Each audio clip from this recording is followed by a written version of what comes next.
2025 CGL എക്സാമിന് വേണ്ടിയിട്ട് current affairs പ്രിപ്പറേഷനിലെ ഏറ്റവും ബെസ്റ്റ് സ്ട്രാറ്റജി എങ്ങനെയാണ്, അല്ലെങ്കിൽ ഏറ്റവും ബെസ്റ്റ് ആയിട്ട് കറണ്ട് അഫയേഴ്സ് എങ്ങനെ പഠിക്കാം, അതാണ് നമ്മൾ ഇന്നത്തെ ക്ലാസ്സിൽ ഡിസ്കസ് ചെയ്യുന്നത്. ഓക്കെ, അപ്പോൾ എപ്പോഴും ശരിക്കും ഒരു എക്സാമിന് പ്രിപ്പയർ ചെയ്യുമ്പോൾ അതിന്റെ പ്രീവിയസ് ഇയർ ക്വസ്റ്റ്യൻസിനെയാണ് ഇനി വരുന്ന എക്സാം എങ്ങനെയായിരിക്കും എന്ന് നമ്മളെ മനസ്സിലാക്കി പഠിക്കാൻ വേണ്ടി സഹായിക്കുന്നത്.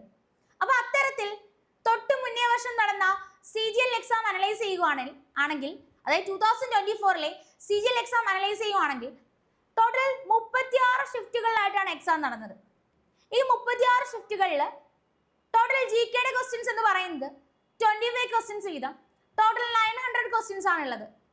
ഈ 900 ക്വസ്റ്റ്യൻസ് അനലൈസ് ചെയ്യുമ്പോൾ മനസ്സിലാക്കാനായിട്ട് പറ്റുന്നത് ഈ 900 ക്വസ്റ്റ്യൻസിൽ മിക്ക ഷിഫ്റ്റുകളിലും 5 to 6 ക്വസ്റ്റ്യൻസ് ഏതിന്നായിരുന്നു? കറണ്ട് അഫയേഴ്സിൽ നിന്നായിരുന്നു. ഓക്കെ, അതായത് 900 ക്വസ്റ്റ്യൻസിൽ 5 to 6 ക്വസ്റ്റ്യൻസും ഏത് ഏരിയയിൽ നിന്നാണ്? Current affairs. മാത്രമല്ല നമ്മുടെ ലേറ്റസ്റ്റ് ആയിട്ട് നടന്ന എക്സാംസ് നോക്കുകയാണെങ്കിൽ കറണ്ട് അഫയേഴ്സും അതുപോലെ കമ്പ്യൂട്ടർ അതുപോലെ സ്റ്റാറ്റിക് GK ഇതൊക്കെയാണ് ഒരു ട്രെൻഡിങ് ടോപ്പിക്കുകളായിട്ട് നിൽക്കുന്നത്. സോ ഈ ഒരു ടോപ്പിക്കിനൊക്കെ നിങ്ങൾ എന്ത് ചെയ്യണം? പ്രയോറിറ്റി കൊടുക്കണം. ഇവിടെ ഞാൻ പറയുന്നത് കറണ്ട് അഫയേഴ്സിനെ പറ്റിയിട്ടാണ്. അപ്പോൾ 5 to 6 ക്വസ്റ്റ്യൻസ് കഴിഞ്ഞ എക്സാംസ് നോക്കുകയാണെങ്കിൽ കറണ്ട് അഫയേഴ്സ് എന്ന് പറയുന്ന പോർഷനിൽ നിന്ന് ക്വസ്റ്റ്യൻ ആയിട്ട് വന്നിട്ടുണ്ട്. അപ്പോൾ നമുക്ക് മനസ്സിലാവുകയാണ് നമ്മുടെ ഇനി വരുന്ന എക്സാമിനും കറണ്ട് അഫയേഴ്സ് ഏറ്റവും ബെസ്റ്റ് ആയിട്ട് നമ്മൾ പഠിക്കണം ആണല്ലോ. ഇനി നമ്മുടെ പ്രശ്നം എന്ന് പറഞ്ഞാൽ എങ്ങനെ ഇത് പഠിക്കും, അല്ലേ? കറണ്ട് അഫയേഴ്സ് പഠിക്കണം എന്ന് നമുക്ക് മനസ്സിലായി. അടുത്തത് നമ്മൾ ചിന്തിക്കുന്നത് എങ്ങനെയാണ് ഇത് പഠിക്കുക, അല്ലേ? അപ്പോൾ ശരിക്കും കറണ്ട് അഫയേഴ്സ് എങ്ങനെ പഠിക്കണം എന്ന് ചോദിച്ചു കഴിഞ്ഞാൽ അതിന് 3 പോർഷൻസ് ആക്കിയായിരിക്കും നിങ്ങൾ ഡിവൈഡ് ചെയ്തിട്ടുണ്ടാവുക. ഒന്നെങ്കിൽ നിങ്ങൾ ഡെയിലി പഠിക്കും, അല്ലെങ്കിൽ മന്ത്ലി ആയിരിക്കും, അല്ലെങ്കിൽ ഇയർലി ആയിരിക്കും. ഇനി ഇവിടെ ശരിക്കും നിങ്ങൾ പഠിക്കേണ്ടത്, അല്ലെങ്കിൽ നമ്മുടെ എക്സാമിന് ഏറ്റവും സഫിഷ്യന്റ് ആയിട്ടുള്ള മെത്തേഡ് എന്ന് പറയുന്നത് എന്ത് തന്നെയാണ്? മന്ത്ലി കറണ്ട് അഫയേഴ്സ് പഠിക്കുക എന്നുള്ളത് തന്നെയാണ്. ഡെയിലി പഠിക്കുക നിങ്ങൾ എന്ത് ചെയ്തേക്കുക? സ്കിപ്പ് ചെയ്തേക്കുക. നിങ്ങൾക്ക് ജസ്റ്റ് ഫ്രീ ഇടുന്ന ടൈമിലൊക്കെ ജസ്റ്റ് കറണ്ട് അഫയേഴ്സ് വേണമെങ്കിൽ വായിച്ചു പോവാം, അല്ലെങ്കിൽ ഡെയിലി കറണ്ട് അഫയേഴ്സ് പഠിക്കാൻ നിങ്ങൾക്ക് വേണമെങ്കിൽ എന്ത് ചെയ്യാം? സ്കിപ്പ് ചെയ്യാം. ഇനി ഇയർലി നിങ്ങൾ കറണ്ട് അഫയേഴ്സ് പഠിക്കുക എന്നുള്ളത് കുറച്ച് റിസ്ക് ഫാക്ടറാണ്, കുറച്ച് റിസ്ക് ആയിരിക്കും.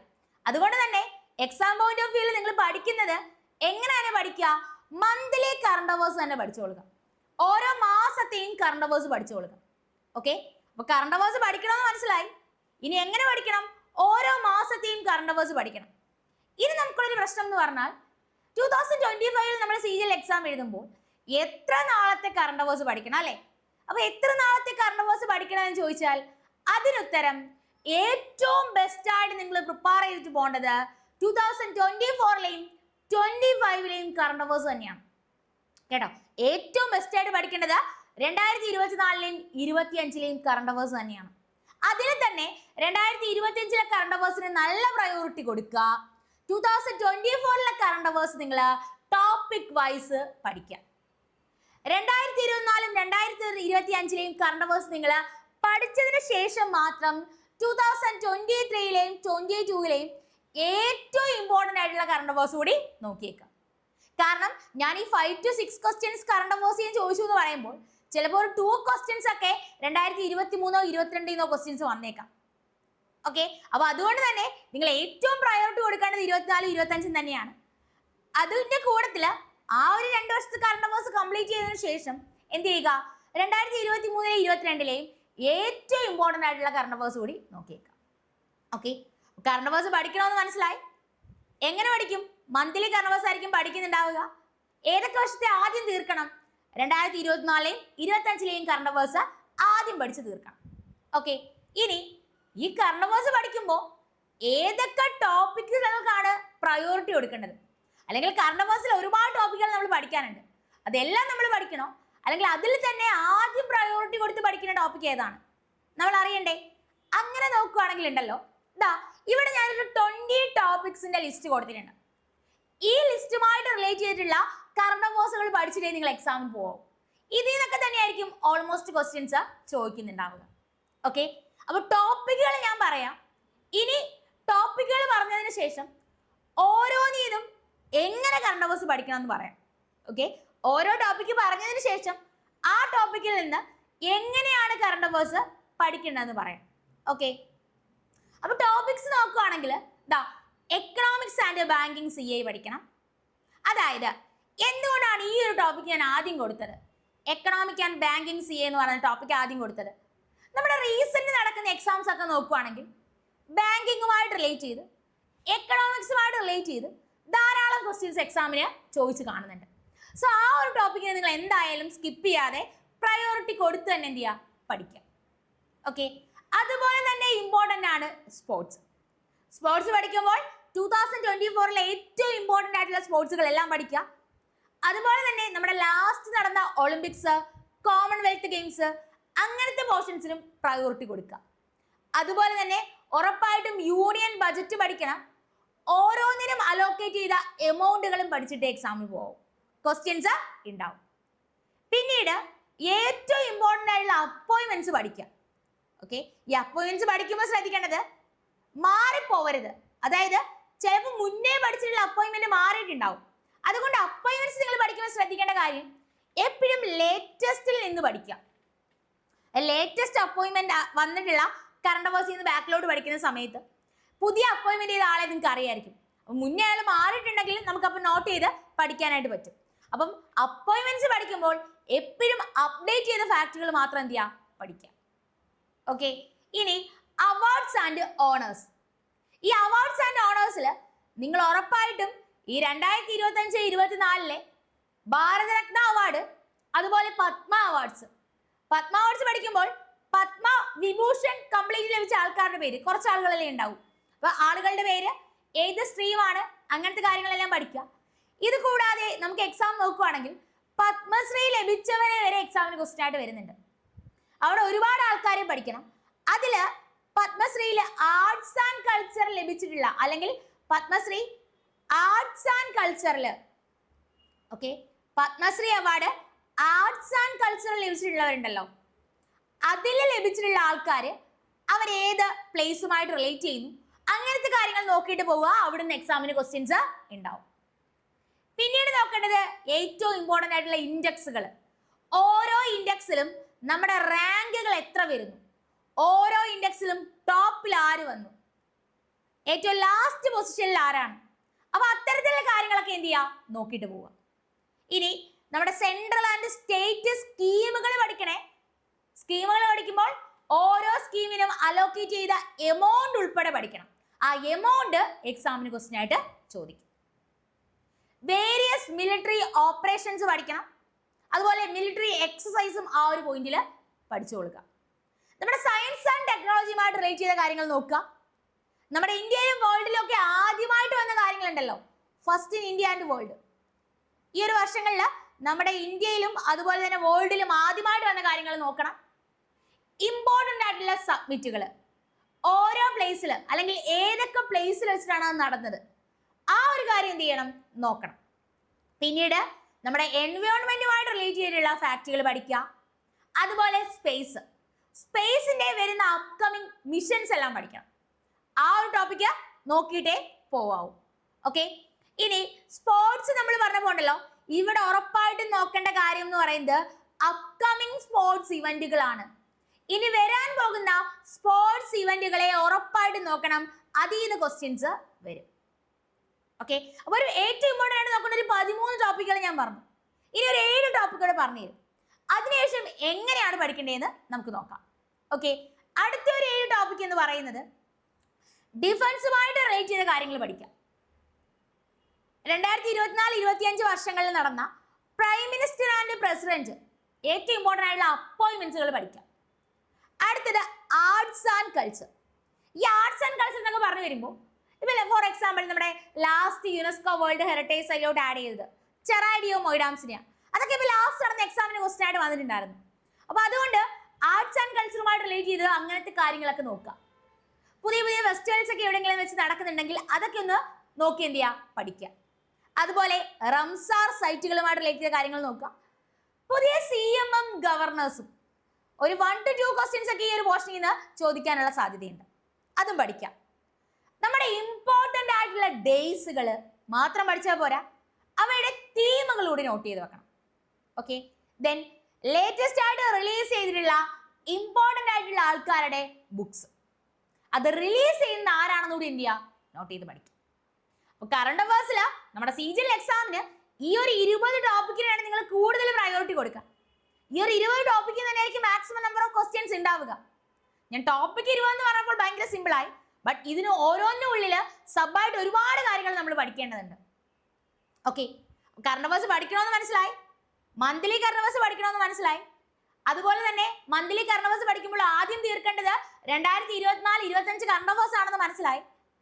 24ലെയും 25ലെയും കറണ്ട് അഫയേഴ്സ് പഠിക്കുമ്പോൾ ഏതൊക്കെ ടോപ്പിക്ക് പഠിക്കണമെന്ന് നമുക്ക് മനസ്സിലായി. ഇത്രയും കാര്യങ്ങൾ ക്ലിയർ ആണല്ലോ. ഇനി നമ്മൾ നോക്കുന്നത് എങ്ങനെ കറണ്ട് അഫയേഴ്സ് പഠിക്കും, അല്ലെ? എങ്ങനെയാണ് കറണ്ട് അഫയേഴ്സ് പഠിക്കേണ്ടത് അത് നിങ്ങൾക്ക് മനസ്സിലാക്കി തരാൻ വേണ്ടിയിട്ട് ഞാൻ ഇവിടെ ജസ്റ്റ് ഒരു ക്വസ്റ്റ്യൻ ആഡ് ചെയ്തിട്ടുണ്ട്. ഓക്കെ, ഒരു ക്വസ്റ്റ്യൻ ആഡ് ചെയ്തിട്ടുണ്ട്. അപ്പൊ നിങ്ങൾ കറണ്ട് അഫയേഴ്സ് വായിക്കുന്ന സമയത്ത് ഇങ്ങനെ ഒരു ക്വസ്റ്റ്യൻ ആയിരിക്കും ചിലപ്പോൾ കണ്ടിട്ടുണ്ടാവുക.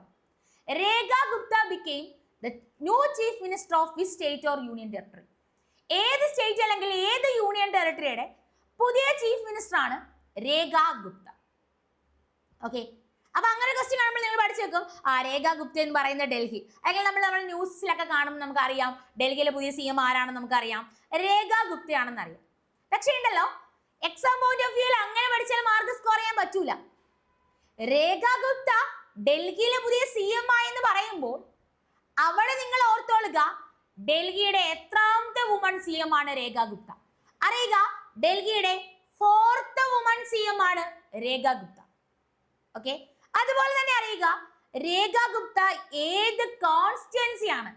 രേഖ ഗുപ്ത ഏത് കോൺസ്റ്റിറ്റ്യുവൻസി ആണെന്ന് വെച്ച് കഴിഞ്ഞാൽ അതിന് ആൻസർ ഷാലിമാർ ബാഗാണ്. ഓക്കെ, അപ്പൊ രേഖ ഗുപ്ത എന്ന് പറയുന്നത് ഡൽഹിയുടെ എത്രാമത്തെ CM ആണെന്ന് അവിടെ പഠിക്കണം, ഏത് കോൺസ്റ്റിറ്റ്യുവൻസി ആണെന്ന് പഠിക്കണം, ഏത് പാർട്ടി ആണെന്ന് പഠിക്കണം, എത്ര സീറ്റിനാണ് വിൻ ചെയ്തതെന്ന് പഠിക്കണം. BJP പാർട്ടിയാണ് 47 സീറ്റിലാണ് വൺ ചെയ്തത്. അതുപോലെ തന്നെ എത്ര വർഷങ്ങൾക്ക് ശേഷമാണ് രേഖ ഗുപ്ത അധികാരത്തിൽ വരുന്നതോടുകൂടി നമ്മുടെ BJP അധികാരത്തിൽ വരുന്നത്? അതായത് രേഖ ഗുപ്ത അധികാരത്തിൽ വരുന്നതോടുകൂടി, രേഖ ഗുപ്ത BJP ആണെന്ന് അറിയാലോ, എത്ര വർഷങ്ങൾക്ക് ശേഷമാണ് അവിടെ BJP അധികാരത്തിൽ വരുന്നത്? 27. ഈ ഒരു ക്വസ്റ്റ്യൻ കണ്ടോ, നമ്മുടെ ഇപ്പൊ 2025 നടന്ന എക്സാം ചോദിച്ച ക്വസ്റ്റ്യൻ. ഓക്കെ, ഈ ക്വസ്റ്റ്യൻ ഒക്കെ ഇനി എന്ത് ചെയ്യും? റിപ്പീറ്റ് ചെയ്യും. അതുപോലെ തന്നെ ക്വസ്റ്റ്യൻ ഉണ്ടല്ലോ, എത്രാമത്തെ വുമൺ CM, അതുപോലെ ഏത് കോൺസ്റ്റിറ്റ്യുവൻസി ആണെന്നുള്ളത് എക്സാമിന് ക്വസ്റ്റ്യൻ ആയിട്ട് വന്നു. ലേറ്റസ്റ്റ് നടന്ന എക്സാമിന് അതും ക്വസ്റ്റ്യൻ ആയിട്ട് ചോദിച്ച് കണ്ടു. അപ്പോ രേഖ ഗുപ്ത ഡൽഹിയുടെ CM ആണെന്ന് പഠിച്ചിട്ട് ആ ക്വസ്റ്റ്യൻ സ്കിപ്പ് ചെയ്യാതെ രേഖ ഗുപ്തയുമായിട്ട് റിലേറ്റ് ചെയ്ത ബാക്കി കാര്യങ്ങളൂടെ ഇവിടെ പഠിച്ചു വെക്കണം. ഡൽഹിയുടെ 4ാമത്തെ വുമൺ CM ആണെന്നും ഷാലിമാർ ബാഗാണ് കോൺസ്റ്റിറ്റ്യുവൻസി എന്നും രേഖ ഗുപ്ത BJP പാർട്ടിയുമായിട്ട് റിലേറ്റ് ചെയ്യുന്നുവെന്നും 27 വർഷങ്ങൾക്ക് ശേഷമാണ് രേഖ ഗുപ്ത അധികാരത്തിൽ വരുന്നതോടുകൂടി അവിടെ BJPക്കാർ അധികാരത്തിൽ വരുന്നതെന്നും ഒരു കാര്യം കൂടി ഓർത്തോളുക. അങ്ങനെയാണെങ്കിൽ ലഫ്റ്റനന്റ് ജനറൽ ആരാണെന്ന് ചോദിച്ചു കഴിഞ്ഞാൽ അതിന് ആൻസർ വിനയ് കുമാർ സക്സേനയാണ്. ആരാണ്? വിനയ് കുമാർ സക്സേന. അതും എന്ത് ചെയ്യുക? ഓർത്തേക്കുക. പിന്നീട് ഇവിടെ നമ്മൾ സ്റ്റാർട്ടിക്കുമായിട്ട് റിലേറ്റ് ചെയ്ത് ഓർത്തിരിക്കേണ്ട ഒരു point, appointments of CM and other ministers. നമ്മുടെ ചീഫ് മിനിസ്റ്റർ അല്ലെങ്കിൽ മറ്റുള്ള മിനിസ്റ്റേഴ്സിന്റെ അപ്പോയിന്റ്മെന്റിനെ പറ്റി പറയുന്ന ആർട്ടിക്കിൾ അവിടെ നിന്ന് ഓർത്തോളുക. അത് ആർട്ടിക്കിൾ 164. ഓക്കെ, ഇപ്പൊ നിങ്ങൾക്ക് മനസ്സിലായി, ഒരു ക്വസ്റ്റ്യൻ ആൻസർ അങ്ങനെ പഠിച്ചാൽ പോരാ, ഒരു ക്വസ്റ്റ്യനുമായിട്ട് റിലേറ്റ് ചെയ്തിട്ടുള്ള ഫാക്റ്റുകൾ കൂടി എന്ത് ചെയ്യണം? പഠിച്ചു പോകണം. ഓക്കെ, ഇവിടെ പഠിക്കുന്നത് രേഖ ഗുപ്ത ഡൽഹിയുടെ CM ആണെന്ന് പഠിക്കാതെ ഈ പറഞ്ഞ ഫാക്റ്റുകൾ കൂടി പഠിക്കണം. അതായത് എക്സാമിന് 100% ക്വസ്റ്റ്യൻസ് വരിക ഡയറക്റ്റ് ആയിരിക്കില്ല, നമ്മൾ ഈ പഠിച്ചിട്ടുള്ള ഫാക്റ്റുകളിൽ നിന്നായിരിക്കും. അപ്പോൾ ഓരോ ക്വസ്റ്റ്യൻ എടുക്കുമ്പോൾ അത് എന്താണെന്ന് മനസ്സിലാക്കി അതുമായിട്ട് റിലേറ്റ് ചെയ്ത കാര്യങ്ങളൂടെ എന്ത് ചെയ്യുക? പഠിച്ചു പോവുക. അങ്ങനെ വരുമ്പോൾ കറണ്ട് അഫയേഴ്സിൽ നമുക്ക് നല്ലൊരു മാർക്ക് സ്കോർ ചെയ്യാനായിട്ട് പറ്റും. ഓക്കെ, ഇനിയുണ്ടല്ലോ നമ്മുടെ 2025 തന്നെ മെയ് മാസം നടന്നൊരു എക്സാമിന് ചോദിച്ച ക്വസ്റ്റ്യൻ ആണ്. ഇങ്ങനെയാണ് ആ ക്വസ്റ്റ്യൻ ചോദിച്ചത്. നമുക്കറിയാം നമ്മുടെ നാഷണൽ ഗെയിംസ് അല്ലേ?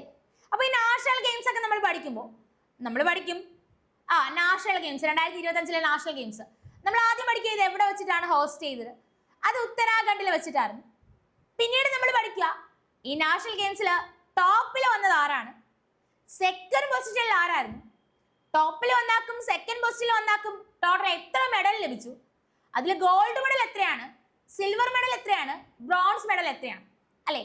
അങ്ങനല്ലേ നമ്മൾ സാധാരണ പഠിച്ചു വെക്കുക ആണല്ലോ. പക്ഷേ ഉണ്ടല്ലോ ലാസ്റ്റ് നടന്ന എക്സാമിന് ക്വസ്റ്റ്യൻ ആയിട്ട് കണ്ടത് ഈ നാഷണൽ ഗെയിംസ് എന്നാണ് ഹെൽഡ് ചെയ്തത് വിത്ത് ഡേറ്റ് ഉൾപ്പെടെ. നാഷണൽ ഗെയിംസ് നടന്നത് ഒരു ജാനുവരി ഫെബ്രുവരി ആണെന്ന് നമ്മൾ കറണ്ട് അഫയേഴ്സ് മന്ത്ലി വായിക്കുന്ന വെച്ച് നമ്മൾ ഓർത്തെടുക്കും. പക്ഷെ ക്വസ്റ്റ്യൻ ചോദിച്ചത് ജാനുവരി ഫെബ്രുവരി ഏത് ഡേറ്റ് ആണെന്ന് കൃത്യമായിട്ട് ക്വസ്റ്റ്യൻ ചോദിച്ചു. അതായത് ഈ നാഷണൽ ഗെയിംസ് ശരിക്കും നടക്കുന്നത് ജാനുവരി 28 മുതൽ ഫെബ്രുവരി 14 വരെയാണ്. ഓക്കെ, ജാനുവരി 28 മുതൽ ഫെബ്രുവരി 14 വരെയാണ്. അപ്പൊ ഈ ഡേറ്റ് ഉൾപ്പെടെ എക്സാമിന് ക്വസ്റ്റ്യൻ ആയിട്ട് വന്നു. ഓക്കെ, ഇത്തരത്തിലുള്ള ക്വസ്റ്റ്യൻസ് ഒക്കെ നമ്മൾ സോൾവ് ചെയ്താൽ നമുക്ക് കുറച്ചുകൂടി മാർക്ക് എന്ത് ചെയ്യാൻ പറ്റും, കൂടുതൽ സ്കോർ ചെയ്യാനായിട്ട് പറ്റും. അപ്പൊ നിങ്ങൾ പഠിക്കുമ്പോൾ ഇത്തരത്തിൽ പോയിന്റ്സ് കൂടി എന്ത് ചെയ്യുക, നോട്ട് ചെയ്ത് തന്നെ പഠിക്കുക. അങ്ങനെ വരുമ്പോൾ ഞാൻ പറഞ്ഞതുപോലെ തന്നെ നല്ല മാർക്ക് കറണ്ട് അഫയേഴ്സിന് സ്കോർ ചെയ്യാൻ പറ്റും. അപ്പൊ നിങ്ങൾക്ക് കറണ്ട് അഫയേഴ്സ് എങ്ങനെയാണ് പഠിക്കേണ്ടത് ഒരു ഐഡിയ ആയല്ലോ. അതായത് ഓരോന്നും പഠിക്കുമ്പോൾ അതുമായിട്ട് റിലേറ്റ് ചെയ്തുള്ള ഫാക്റ്റുകളൂടെ എന്ത് ചെയ്യുക, പഠിച്ചു പോവുക. ഓക്കെ, ഇനി നിങ്ങൾക്ക് കറണ്ട് അഫയേഴ്സ് വേണമെങ്കിലുണ്ടല്ലോ, ഞാൻ കുറേ ടോപ്പിക്കുകൾ നിങ്ങൾക്ക് പറഞ്ഞു തന്നിട്ടില്ലേ, ആ ടോപ്പിക് വൈസ് നിങ്ങൾക്ക് കറണ്ട് അഫയേഴ്സ് പഠിക്കാം. ഏറ്റവും ഇമ്പോർട്ടൻ്റ് ആയിട്ടുള്ള അപ്പോയിൻമെന്റ്സ്, ഏറ്റവും ഇമ്പോർട്ടൻ്റ് ആയിട്ടുള്ള അവാർഡുകൾ, അങ്ങനെ നിങ്ങൾക്ക് ടോപ്പിക് വൈസ് കറണ്ട് അഫയേഴ്സ് പഠിച്ചാൽ കുറച്ചുകൂടി ഓർത്തിരിക്കാനായിട്ട് എളുപ്പമാണ്. ഇല്ലെങ്കിൽ നിങ്ങൾ മന്ത്ലി കൃത്യമായിട്ട് പഠിക്കുമ്പോൾ മന്ത്ലി പഠിച്ച കാര്യങ്ങളെ നിങ്ങൾക്ക് ഒരുമിച്ച് റീകളക്ട് ചെയ്ത് ഓർത്തിരിക്കാം. ഓക്കെ, ഇനി ഇവിടെ ഏറ്റവും ഇമ്പോർട്ടൻ്റ് ആയിട്ടുള്ള കാര്യം എന്ന് പറയുന്നത് നിങ്ങൾ എപ്പോഴും കറണ്ട് അഫയേഴ്സിൽ അപ്ഡേറ്റഡ് ആയിരിക്കണം. Stay updated. അതായത് കാരണം നമ്മൾ ഈ പഠിച്ചതിൽ നിന്ന് പുതിയ ഓരോ കാര്യങ്ങൾ നടക്കല്ലേ, പഠിച്ചതിൽ നിന്ന് എന്ത് മാറ്റം വന്നു, എപ്പോൾ ആ മാറ്റം വന്നു എന്നുള്ളത് നമ്മൾ കൃത്യമായിട്ട് മനസ്സിലാക്കിയിരിക്കണം. അങ്ങനെയാണെങ്കിൽ എക്സാമിൽ ക്വസ്റ്റ്യൻ ചോദിക്കുമ്പോൾ നമുക്ക് എന്ത് ചെയ്യാൻ പറ്റും, ആൻസർ കൃത്യമായിട്ട് ചെയ്യാനായിട്ട് പറ്റും. അപ്പം നമ്മൾ എപ്പോഴും എന്തായിരിക്കണം, അപ്ഡേറ്റഡ് ആയിരിക്കണം. ഓക്കെ, കറണ്ട് അഫയേഴ്സിന്റെ കാര്യത്തിൽ നമ്മൾ എപ്പോഴും അപ്ഡേറ്റഡ് ആയിരിക്കണം. നമ്മൾ കറണ്ട് അഫയേഴ്സ് വായിച്ചു പോവുകയാണ്, കാര്യം മനസ്സിലാക്കി പോവുകയാണ്. പക്ഷേ ഇത് റിവൈസ് ചെയ്യുന്നില്ലെങ്കിൽ എക്സാം ഹോളിൽ ഓപ്ഷൻസ് കാണുമ്പോൾ ടോട്ടലി നമുക്ക് കൺഫ്യൂഷൻ ആവും. എന്ന് പറഞ്ഞാൽ നമ്മൾ അപ്പോയിൻമെന്റ്സ് ഒന്നും പഠിക്കാനോ പോയെങ്കിൽ നമുക്ക് ആ പ്രശ്നം വരില്ല. പക്ഷെ അപ്പോയിൻമെന്റ്സ് നമ്മൾ പഠിച്ചിട്ട് പോകുമ്പോൾ ഇവരുടെ ഓപ്ഷൻസിലുണ്ടല്ലോ 4 കൊടുക്കുന്നത്, അതായത് ഒരു ക്വസ്റ്റ്യൻ ചോദിച്ചു, ഇപ്പം RBIയുടെ ഗവർണറായിട്ട് അപ്പോയിന്റ് ചെയ്ത ആരെയും ഒരു ക്വസ്റ്റ്യൻ വന്നിരിക്കട്ടെ. അപ്പൊ ഓപ്ഷനായിട്ട് കൊടുക്കുന്ന 4 ഓപ്ഷൻസ് ഉണ്ടല്ലോ, ലേറ്റസ്റ്റ് നടന്ന അപ്പോയിൻമെന്റ്സ് ആയിരിക്കും. അപ്പൊ കൃത്യമായിട്ട് സ്പെസിഫൈ ചെയ്ത ആളെ നമ്മൾ പഠിച്ചില്ല എന്നുണ്ടെങ്കിൽ അവിടെ 4 ഓപ്ഷൻസ് നമുക്ക് കൺഫ്യൂഷൻ വരും, നമുക്ക് ആൻസർ ചെയ്യാൻ പറ്റൂല. അപ്പൊ അതുകൊണ്ട് പഠിക്കുന്ന കാര്യങ്ങളെ എക്സാമിന് മുന്നേ കൃത്യമായിട്ട് അങ്ങ് റിവൈസ് ചെയ്ത് കൊടുക്കുക, കൃത്യമായിട്ട് ഒരു റിവിഷൻ അങ്ങ് കൊടുത്തു കൊടുക്കുക.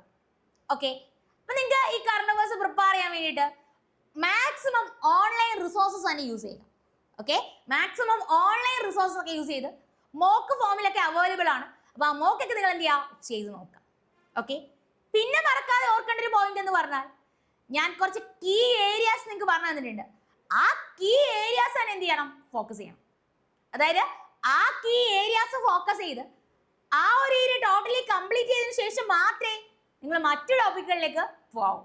കാരണം മിക്കവാറും ക്വസ്റ്റ്യൻസ് ഉണ്ടാവുക ആ ഏരിയയിൽ നിന്ന് തന്നെയായിരിക്കും. ആ ഏരിയയിൽ നിന്ന് മാക്സിമം പോയിന്റ്സുകൾ കളക്ട് ചെയ്ത് മാക്സിമം ഫാക്റ്റുകൾ കളക്ട് ചെയ്ത് പഠിച്ചോളുക. ഓക്കെ ഓക്കെ, അപ്പം എനിക്ക് ഇവിടുന്ന് പറയാനുള്ളത് smart work is the key of success. Okay, smart work is the key of success. അതായത് എന്തെങ്കിലുമൊക്കെ കറണ്ട് അഫയേഴ്സ് എങ്ങനെങ്കിലുമൊക്കെ പഠിക്കാതെ ഈ ഒരു പറഞ്ഞ രീതിയിൽ ഇപ്പൊ കൃത്യമായിട്ട് നമുക്ക് ഐഡിയ കിട്ടിയിട്ടുണ്ട് എങ്ങനെ പഠിക്കണം എന്നുള്ളത്. കറണ്ട് അഫയേഴ്സ് പഠിക്കണമെന്ന് നമുക്ക് മനസ്സിലായിട്ടുണ്ട്. മന്ത്ലി കറണ്ട് അഫയേഴ്സ് അല്ലെങ്കിൽ ടോപ്പിക് വൈസ് കറണ്ട് അഫയേഴ്സ് നമ്മൾ പഠിക്കുകയാണ്.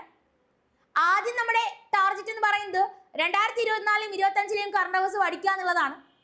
അത് കംപ്ലീറ്റ് ആയതിനു ശേഷം 22-ലെയും 23-ലെയും ഏറ്റവും ഇമ്പോർട്ടൻ്റ് ആയിട്ടുള്ള കറണ്ട് അഫയേഴ്സ് പഠിക്കുന്നു. ഈ കറണ്ട് അഫയേഴ്സിൽ ഏതൊക്കെ ടോപ്പിക്കുകൾ പഠിക്കണമെന്ന് നമുക്കറിയാം, ആ ടോപ്പിക്കുകൾ എങ്ങനെ പഠിക്കണമെന്ന് നമുക്കറിയാം. ഓക്കെ, അപ്പൊ അങ്ങനെ വരുമ്പോൾ കറണ്ട് അഫയേഴ്സിൽ നിന്ന് നല്ലൊരു മാർക്ക് നമുക്ക് സ്കോർ ചെയ്യാനായിട്ട് പറ്റും. ഓക്കെ, അപ്പൊ ഈ പറഞ്ഞെല്ലാം നിങ്ങൾക്ക് ക്ലിയർ ആയല്ലോ. ഓക്കെ, അപ്പൊ അങ്ങനെയാണെങ്കിൽ thank you all and happy learning.